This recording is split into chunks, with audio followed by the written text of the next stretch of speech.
Hey guys, good morning. Welcome back to my channel, welcome back to my new blog. তো পলিউত্তম ব্লগসে তোমাদের সকলকে স্বাগত জানিয়ে আজকের ব্লগটা শুরুই করে দিলাম। তো সকালবেলা উঠেছি, উঠে মানে ডেলি ডেলি একই মানে কথা বলতে ভালো লাগে না।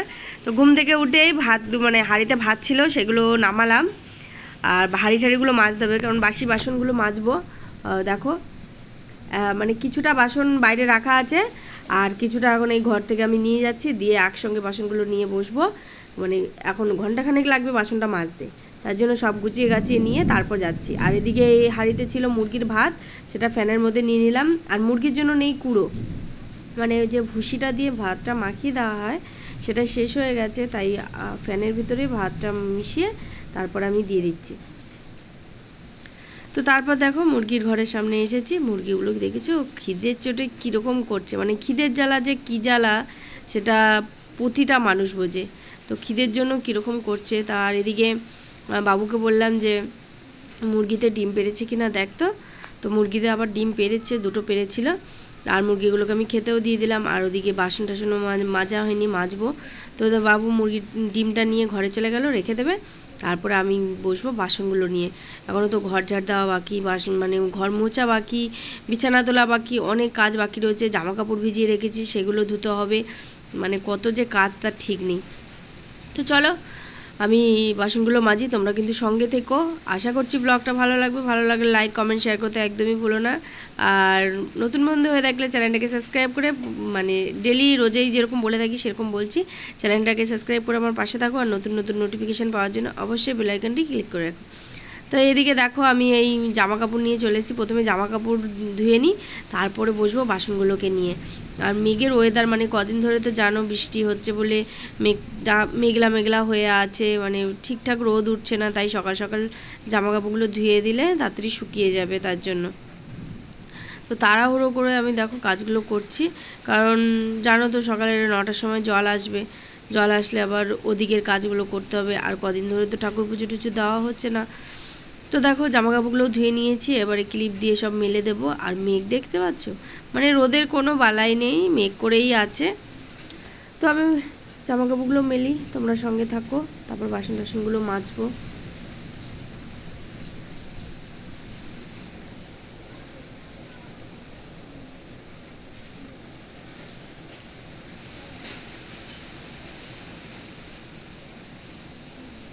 তো দেখো জামা কাপড় মেলা হয়ে গেছে, এবার চলে এসেছি বাসন মাজতে।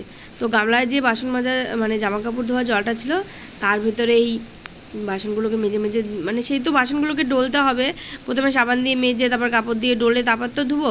তাই জন্য ভাবলাম কি জলটা কেন ফেলবো, জলগুলো নষ্ট করবো কেন, বাসনগুলো এর মধ্যেই মেজে রেখে দিই, তারপরে গিয়ে একবারে ধুয়ে নেবো। তো আজকে তো অনেক বাসন পড়েছে, অনেক সময় লাগবে মাজতে ধুতে। তো দেখো বাসন টাসন মাজা হয়ে গেছে, এবারে ডলেও নিয়েছি, তারপরে ধুয়ে নিচ্ছি।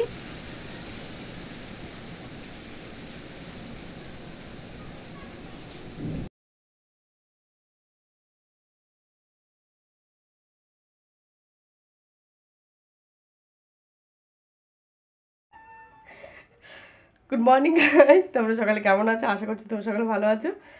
তো প্রবলেম তো ব্লগসে তোমাদের সাথে সকলকে স্বাগত জানিয়ে ব্লগটা সকাল থেকে স্টার্ট করেছি। আর এত হাসছি কেন, ছেলেকে এতক্ষণ ধরে ভুল বোঝাচ্ছিলাম, ছেলেকে ভুল বোঝাচ্ছি, ছেলেটাকে আর একটা মা আছে। তাই আমি বললাম ছোটবেলায় তোর মা আমার কাছে দিয়ে গেছে। তো বলছে ও তাই, তাহলে তুমি বড় হলে আমাকে দিয়ে এসো কিন্তু আমার মায়ের কাছে। আমি বলি হ্যাঁ দিয়ে আসবো। বলে তাহলে তোমাকে আমি মা কেন ডাকি, তুমি আমাকে মারো কেন? তাই বললাম তোর মা বলেছে তুই দুষ্টুমি করলে একটু মারধর করতে, নাহলে তুই তো কথা শুনবি না। আর ছোটবেলা বলে তাহলে আমি তোমার কাছে আসলাম কি করে? তাই আমি বললাম তাহলে তুই আমার কাছে আসলি, তুই হারিয়ে গেছিলি তাই আমার কাছে আসছিস। তো আমাকে আবার বলছে তাহলে তোমাকে আমি কি বলে ডাকবো? আমি বললাম তুই মাসি বলে ডাকিস, আর কি বলে ডাকবি। তা কিছুক্ষণ পর আবার হঠাৎ করে মা বলেছে বলে বলছে আমি গুলিয়ে ফেললাম, কি একটা বললাম। তা তুমি আমাকে মনে করে বড় হলে দিয়েছো কিন্তু, ঠিক আছে, আমার মায়ের কাছে। তাহলে আমার বাবুর সত্যি সত্যি আর একটা মা আছে, তাই বলো? তো চলো আজকে ব্লগটা হাসি দিয়ে একটা গল্প দিয়ে শুরু করলাম। তো সঙ্গে থাকো, সারাদিন কি করছি না করছি সবকিছু শেয়ার করার চেষ্টা করব।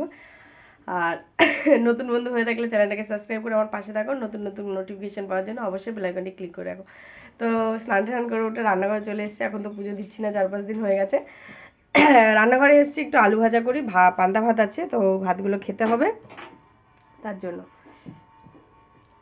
তো গোল গোল করে আলু কেটেছি, এই যে তেল দিয়ে দিয়েছি, একটু ভেজে নিই, ভেজে পান্তা ভাত কটা খেয়ে। আর আজকের মেনু কি বলো তো? আজকের মেনু দেখাবো, দাঁড়াও, সঙ্গে থাকো, দেখতে পাবে আস্তে আস্তে আজকের কি মেনু হতে চলেছে। তো চলো সঙ্গে থাকো, কেউ কিন্তু স্কিপ করে দেখবে না, যেটুকু দেখবে ফুল দেখার চেষ্টা করো, আশা করছি ভালো লাগবে। তো দেখো কি নিয়ে বসেছি দেখেছো, মাছ পাতায় দেবো, তার জন্য আলু কেটে নিয়েছি, আর ওদিকে নুন হলুদ লঙ্কা দিয়ে মাছটাকে মাখিয়ে রেখেছি, মানে যাতে মশলাটা মাছের ভিতরে ঢোকে। আর আজকের পাতাগুলো না একদম ছোট ছোট হয়ে গেছে, যেহেতু দুদিন ধরে ঝড় বৃষ্টি হচ্ছে, পাতাগুলো ছিঁড়ে ছিঁড়ে গেছে, ফুটো হয়ে গেছে, মানে পাতা পাওয়াই যাচ্ছে না। তো এই ছোট ছোট পাতাগুলো নিয়েছি, আর মাছগুলোও তো বেশ বড় বড়, মানে এতে কি করে যে দেবো মাছগুলোকে আমি তাই ভাবছি। মানে মানে দেওয়াও যাচ্ছে না, আর এদিক দিয়ে জল যখন ফুটবে তখন পড়ে যাবে সেই চিন্তাও হচ্ছে। তো অ্যাডজাস্ট করে এদিক ওদিক করে তো দেবই মাছ পাতায়। আর এদিকে দেখো মাছ টাছগুলো মাখিয়ে টাকিয়ে নিয়ে আমি একদম গুছিয়ে গেছি, মাছটা পাতায় দিয়ে দেবো। তো তোমরা এইভাবে কে মাছ পাতায় খাও আমাকে কমেন্টে জানিও, ঠিক আছে? আমি তো এইভাবে মাছ পাতায় দিই। তো সব সময় তো খাওয়া হয় না, অনেক দিন পর পর, মানে ফ্রিজে ধরো 2-3 দিন মাছ রয়ে গেল, সেই মাছগুলো তো অতটা টেস্টি লাগে না, তো ওগুলো আমি পাতায় দিয়ে খেয়ে নিই। আর আমি খাই না, এখন তোমাদের দাদাভাইও খায়, ও খাওয়া শিখে গেছে, আগে খেতো না, কিন্তু আমি এসে খাওয়ানোর পর দিয়ে খাওয়া শিখে গেছে। তো মাছগুলো আগে থেকে মাখিয়ে রেখেছিলাম, সেই মাছগুলো তো পাতায় সাজিয়ে দিয়েছি। এবারে আলু দিয়েছি, শুধু আলু দিয়েছি, আলুতে নুন হলুদ লঙ্কা গুঁড়ো টুগুলো মাখিয়ে ওপরে একদম সাজিয়ে দিয়ে দিচ্ছি। আর ক্যামেরাটা এমনভাবে রাখা হয়েছে যে ঠিকঠাকভাবে তোমরা দেখতেও পাচ্ছ না। আর এদিকে দেখো মেঘও করেছে প্রচুর পরিমাণে, মেঘের পরিস্থিতি দেখেছো, মানে এই মনে হয় ঝমঝমিয়ে নামবে বৃষ্টি। কি হয়, এখন তো বর্ষাকাল চলে এসেছে প্রায়, আর বৈশাখ মাসের আর কদিন বাকি, জ্যৈষ্ঠ মাস থেকে আষাঢ় মাস থেকে। আর এদিকে দেখো জামা কাপড় এখনও শুকায়নি, মিলে রেখে দিয়েছি। তো চলো দেখি মাছ পাতাটা কতদূর কি হলো। তো দেখো এখনও ফোটেনি, সবে বসিয়েছে। আর এদিকে তো শাক ভাজা তো হয়ে গেছে, শাকটা কুচিয়ে নিয়েছিলাম আগে, ওটা তোমাদের সঙ্গে শেয়ার করা হয়নি। তো তারপর দেখো এবার চলে এসেছি মাছ পাতা উল্টাবো বলে, মানে এক সাইড হয়ে গেছে আর একটা সাইড উল্টিয়ে ভাজবো, তার জন্য চলে এসেছি। মাছ পাতাটাকে মানে তুলে একটা থালায় নামিয়ে নিলাম, এবার দেখো কিভাবে উল্টাবো। তো নিচে কিছু পাতা দিয়ে দিচ্ছি,